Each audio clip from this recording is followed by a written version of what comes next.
kalbėti apie žmogaus svajones skristi nuo pat tada, kai žiūrėdavo į paukščius ir galvodavo, kaip ir aš norėčiau taip plasnuoti dangui. Ir pagalvojau, kad vienas turbūt pirmųjų tokių rašytinių šaltinių ir būtų tikriausiai mitai.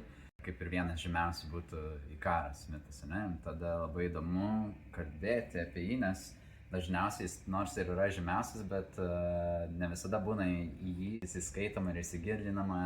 Atsimename tik tokią dalį, ne, kad Ikaras skrido, nudegė saulė ir viskas, bet yra labai įdomi priešistorija ir netgi susipina keli mitai, dėl ko taip įvyko. Kodėl Ikaras pasirinko skristi aukštai ir koks buvo jo ryšys su tėvais, ir tai labai, man atrodo, panašu į tai, ką aš išgyvendavau būdamas mokyklinio amžiaus.